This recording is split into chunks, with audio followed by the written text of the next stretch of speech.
Morning, everybody. How are you? Good. Welcome to the NWFA. I'm Danny Sherman with Wolff Tools. This is Dan Gill. We got Dale with Paulman and Sean with Paulman with us today. So we're going to start off talking about the Wolff tool Piranha.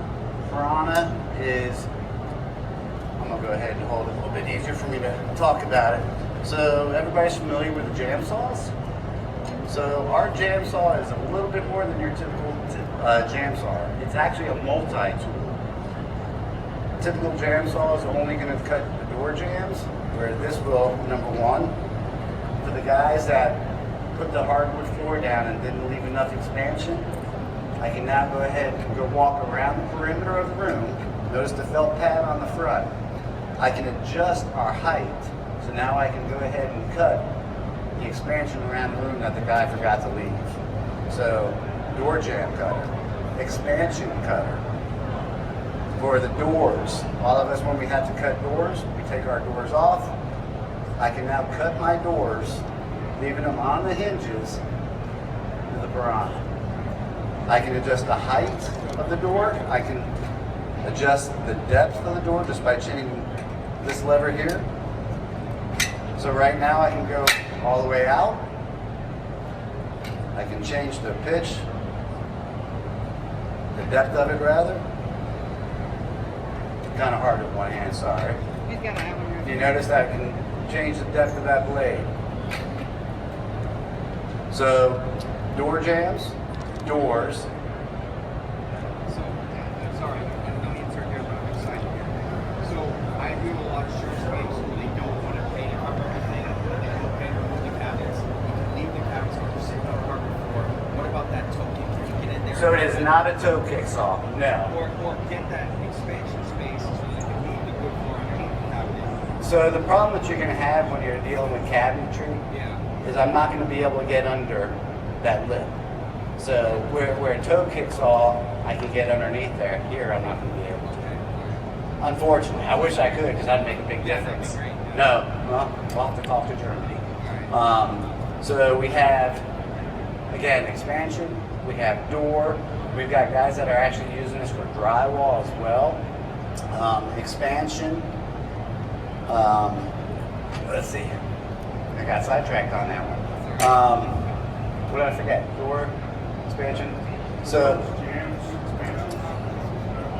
the other nice thing about this for the guys that are having to cut around fireplaces, we can switch the blade out, and now I can cut the concrete, the brick, the mortar that's around the fireplaces. So now I'm undercutting fireplaces as well as door jams. So it's a multi-tool, and that's the difference about this. The other real big thing about this, if you notice on most jam saws, your blades are always out. So the fingertips getting cut. If I'm going into a door jam and I hit a nail, it's either going to kick back, it's going to stop the blade, it could break something or myself. This will not do this. Most of the door jams are around 6,000, 7,000 RPMs, 11,500 RPMs. So when I do hit that nail with that screw, I'm going through it. It's not something we want to do on a daily, but because of the speed and the blade that we have in here, we are able to do that. So, very important tool. It also has a vacuum port, so if we're working on the fireplace, I want to have that vacuum set up because I don't want any air dust. So, very important. Dan is going to demonstrate how to cut it. It's not one-handed. So in this particular case, we're going to obviously leave the door up on the hinges. We have our wood floor on the ground. He will adjust the height of that blade that he wants. So depending on the gap on that door, he'll raise and lower that blade. So I'm going to go, since it's not an actual doorway, I'm going to go almost to the end, and we're going to open it and hit it from the other side. Normally, if we have a full floor, it's much easier, but since we're working on a piece of plywood here, he's not able to go jam the jam. Notice that the blade doesn't come out until he pushes forward.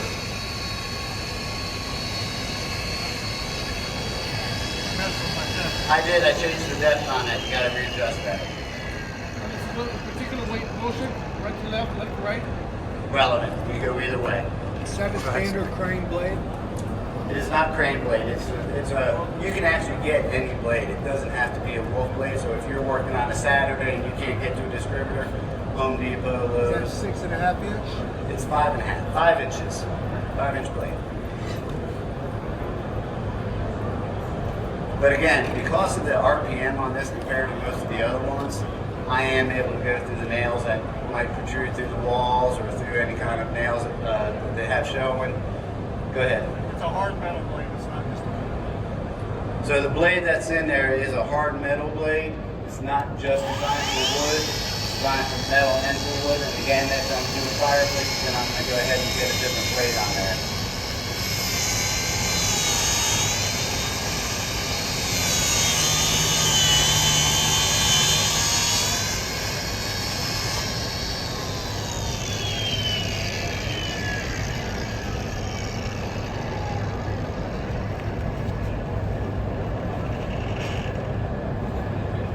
So part of the reason that we designed this is safety. Safety, safety, safety is one thing that we preach. By not having that blade exposed, there's less of a chance of anybody getting hurt. Again, if I hit something and it tries to skip out, because of the way the blade is designed, if that machine comes out of my hand or gets pushed, my thumb gets released, that blade is going back in. Yes, sir.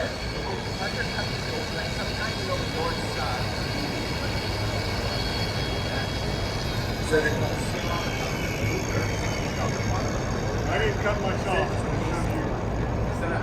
How little bit you can cut off, cut it without. oh, absolutely. Oh, that's the whole purpose. So again, that's the reason that we designed this, so I don't have to take that door off every time. It's not just for jams.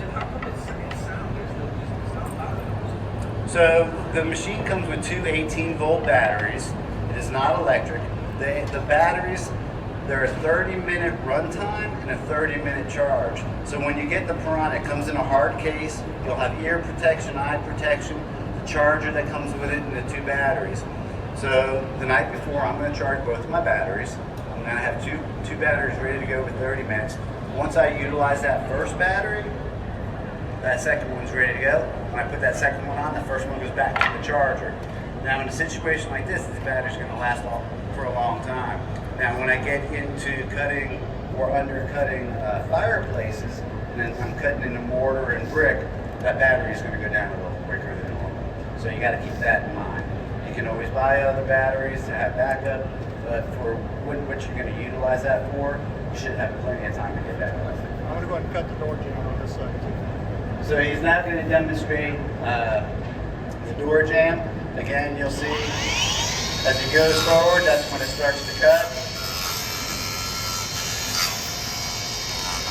And to your question, it depends on your distributor in the area. It's about 15. It's definitely a little bit more than your typical jam saw, so it's a multi-actor, and that's what we got to keep in mind. How much? About 15, 16, depending on the distributor in your area. 100. I'm glad I hit a nail because it shows you that it's still keep working. They build like crap in Texas.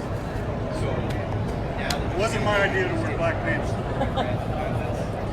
Well, and that's the big thing. I mean, how much time do we lose taking doors off, putting doors back on, taping them off on the bottom? I don't have to do that now. So that's a huge difference.